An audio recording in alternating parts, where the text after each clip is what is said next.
എല്ലാവർക്കും നമസ്കാരം. Pepys YouTube ചാനലിൻ്റെ മീറ്റ് ദ പേഴ്സൺ എന്ന പ്രോഗ്രാമിന് തുടക്കമാവുകയാണ്. ഇത് നമ്മുടെ ആദ്യത്തെ എപ്പിസോഡാണ്. ഈ എപ്പിസോഡിൽ നമ്മളോടൊപ്പമുള്ളത് ഏറ്റുമാനൂരിലെ ഗുഡ്സ് കാരിയർ ഡ്രൈവറായ ഉടമസ്ഥനായ ശ്രീ വിനോദാണ്.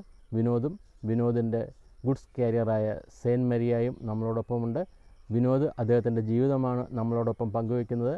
ചാനൽ ഇഷ്ടമാകുന്നുവെങ്കിൽ വീഡിയോ ലൈക്ക് ചെയ്യുക, ഷെയർ ചെയ്യുക, സബ്സ്ക്രൈബ് ചെയ്യുക.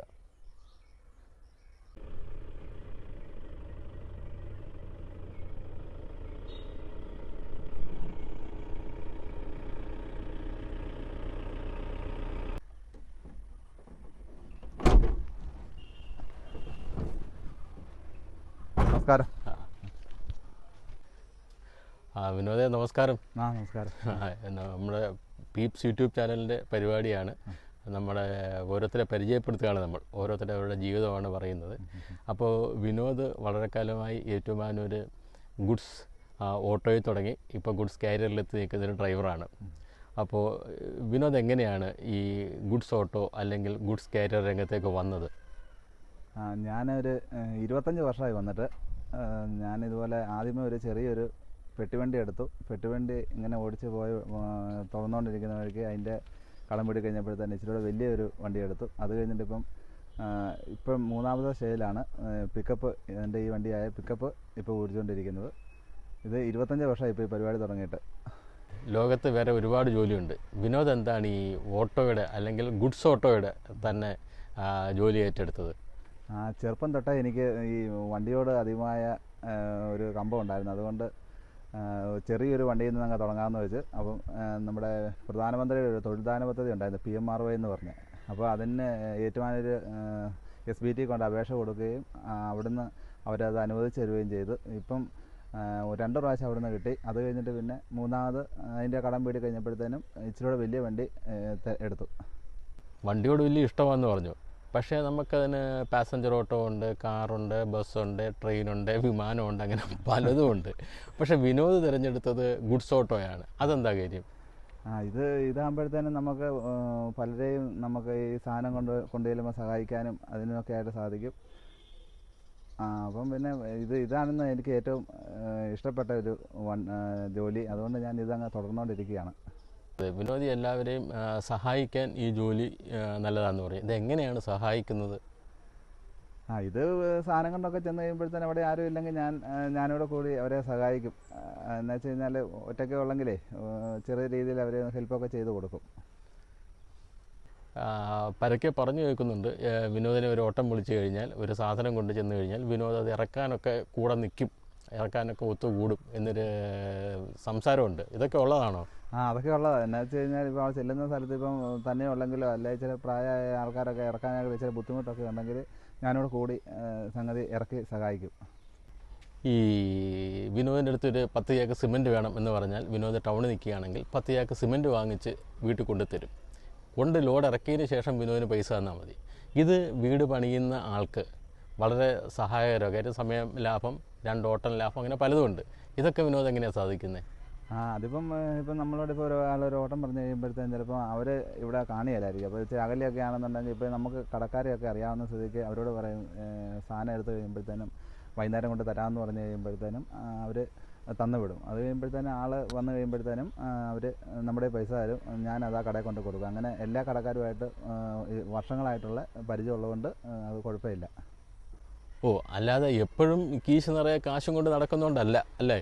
അല്ല, കാശ് ഇപ്പം നമ്മുടെ വേണമെന്നില്ല. ഇപ്പം കടയിൽ ചെന്ന് പറഞ്ഞു കഴിഞ്ഞാൽ എല്ലാവരും പരിചയമുള്ളതുകൊണ്ട് അവർ തന്നുവിടും. അത് നമ്മൾ കൃത്യമായിട്ട് അത് അവിടെ തിരിച്ചു കൊണ്ട് കൊടുക്കുകയും ചെയ്യും മേടിച്ചുകൊണ്ട്. വീട്ടിലാരൊക്കെ ഉണ്ട്? വീട്ടിൽ എൻ്റെ അപ്പനുണ്ട്, അമ്മയുണ്ട്, സഹോദരനുണ്ട്, സഹോദരൻ്റെ ഭാര്യയുണ്ട്, കുഞ്ഞുങ്ങളുണ്ട്. അവർ വേറെ താമസിക്കുന്നു. ഞാൻ ആണെങ്കിൽ എൻ്റെ ഭാര്യയും 3 പിള്ളേരുമായിട്ട് ഞാൻ തൊട്ട് അടുത്ത് തന്നെ താമസിക്കുന്നു. ഭാര്യയുടെ പേര് ആശ, മൂത്ത മകൻ്റെ പേര് അശ്വിന്. അവൻ നേഴ്സിങ്ങിന് പോയിരിക്കുകയാണ്. ഈ ജനറൽ നേഴ്സിംഗാണ്. 2ാം കൊല്ലത്തോട് കയറി. രണ്ടാമത്തെ മകൻ +2 പാസ്സായി. ഇനി കമ്പ്യൂട്ടർ സയൻസിന് പോകണമെന്ന് താല്പര്യപ്പെട്ടിരിക്കുകയാണ്. പിന്നെ പെണ്ണാണ് ഏറ്റവും ഇളയത്. പെണ്ണ് SLC പാസ്സായി ഇങ്ങനെ ഇരിക്കുന്നു. അപ്പം ഇങ്ങനെ തുടർ പഠനത്തിനുള്ള കാര്യങ്ങളൊക്കെ ഇങ്ങനെ നോക്കി ഇങ്ങനെ പോകാനുള്ള തയ്യാറെടുപ്പിൽ ഇരിക്കുകയാണ്. വിനോദിൻ്റെ ജീവിതത്തിൽ തീർച്ചയായും ഒരുപാട് ചിലവുകൾ, കുട്ടികളുടെ പഠനം, പിന്നെ അല്ലാതെ തന്നെ സാധാരണ ജീവിതം, പിന്നെ ആശുപത്രി ചിലവുകൾ, അങ്ങനെ പലതുമൊക്കെ സംഭവിച്ചിട്ടുണ്ടാവും. ഈ ചിലവുകളെല്ലാം വിനോദ് വീട്ടിയത് ഈ ഓട്ടോയിൽ നിന്നുള്ള വരുമാനം കൊണ്ടാണ്. ഈ എൻ്റെ വരുമാനം എന്ന് പറഞ്ഞു കഴിഞ്ഞാൽ ഈ ഗുഡ്സുകാരി പിക്കപ്പാണ്. അപ്പം ഇത് മാത്രമേ എനിക്ക് വരുമാനമുള്ളൂ. 25 വർഷമായിട്ട് വിദ്യാഭ്യാസം കഴിഞ്ഞപ്പം തൊട്ട് ഞാൻ ഈ പരിപാടിയിലേക്ക് ഇറങ്ങിയതാണ്. അപ്പം ഇതും കൊണ്ട് തന്നെയാണ് എല്ലാ കാര്യങ്ങളും നടത്തുന്നത്. ചെറിയൊരു വീടാണെങ്കിലും വെച്ച് പിള്ളേരുടെ വിദ്യാഭ്യാസം, വീട്ടു ചെലവ്, അങ്ങനെ എല്ലാ കാര്യങ്ങളും നമ്മുടെ ഈ വണ്ടി കൊണ്ടാണ് നടത്തിക്കൊണ്ടിരിക്കുന്നത്. വിനോദിനെ എപ്പോഴും ചിരിച്ചുകൊണ്ടേ കാണാറുള്ളൂ. ഓട്ടം വന്നാലും ഇനി എന്തെങ്കിലും സാധനം ഇറക്കുന്ന സമയത്തായാലും എപ്പോഴായാലും വിനോദിനെ ചിരിച്ചുകൊണ്ടേ കാണാറുള്ളൂ. അത് ജീവിതത്തിൽ മൊത്തമുള്ളൊരു സംതൃപ്തിയുടെ ലക്ഷണമല്ലേ? അതിപ്പോൾ നമുക്ക് പ്രത്യേകിച്ച് വലിയ വിഷമങ്ങളും കാര്യങ്ങളൊന്നും ഇല്ലാത്തതുകൊണ്ട് എപ്പോഴും നമുക്ക് ഇങ്ങനെ വേറെ പ്രത്യേകിച്ച് വലിയ വിഷമങ്ങളൊന്നും ഇല്ല. എന്നാൽ സന്തോഷപൂർവ്വം അങ്ങോട്ട് നമ്മൾ ജീവിക്കുന്ന. അപ്പോൾ എല്ലാവരും കാണുമ്പോൾ എല്ലാവരും പരിചയക്കാരായതുകൊണ്ട് നമുക്ക് അവരെ ഒന്ന് പുഞ്ചിരിച്ച് കാണിക്കുന്ന ഒരു സന്തോഷമുള്ള കാര്യമല്ലേ. അപ്പോൾ അങ്ങനെ അങ്ങോട്ട് പോകുന്നു.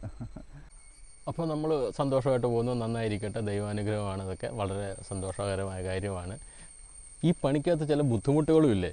ചിലർ പൈസ തരത്തില്ല, ചിലർ തർക്കിക്കാൻ വരും, അങ്ങനെയൊക്കെയുള്ള പ്രശ്നങ്ങളൊക്കെ ഇല്ലേ? അങ്ങനെയൊക്കെയുള്ള പ്രശ്നങ്ങൾ എന്താണ്?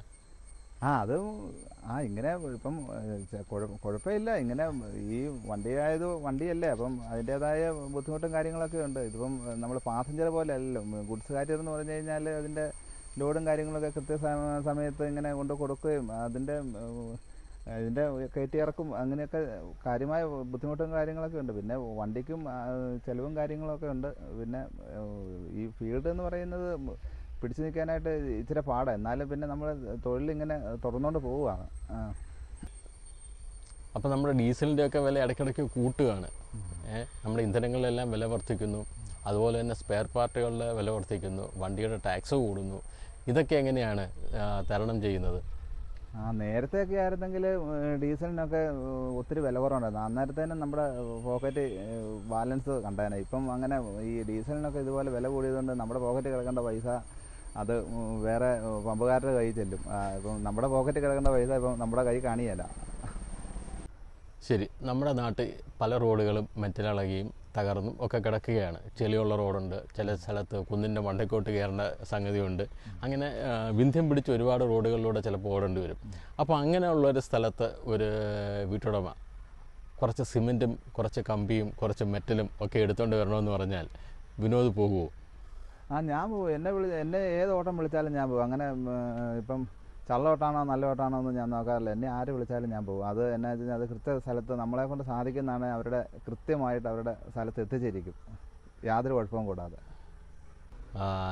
നമ്മുടെ യൂട്യൂബ് ചാനലുമായിട്ട് വളരെയധികം സഹകരിച്ചു. ഈ വീഡിയോ എല്ലാവരും കാണട്ടെ എന്ന് ഞാൻ ആഗ്രഹിക്കുന്നു. പിന്നെ വിലപ്പെട്ട സമയമാണ്, ഓട്ടമുള്ള സമയമാണ്. എന്തായാലും വിനോദിന് ജീവിതത്തിൽ ഭാവിയിലും വളരെ നല്ല രീതിയിൽ ഓട്ടം ലഭിക്കട്ടെ, നല്ല രീതിയിൽ മുമ്പോട്ട് പോകട്ടെ എന്ന് പ്രാർത്ഥിച്ചുകൊണ്ട് നമുക്ക് വീഡിയോ അവസാനിപ്പിക്കാം. വിനോദിന് പീപ്സ് യൂട്യൂബ് ചാനൽ നന്ദി പറയുന്നു. എൻ്റെ ഇൻ്റർവ്യൂ എടുത്താൻ വന്നതിന്, എൻ്റെ കാര്യങ്ങളെല്ലാം ചോദിച്ച് മനസ്സിലാക്കിയ സാറിനും എല്ലാവർക്കും നന്ദി.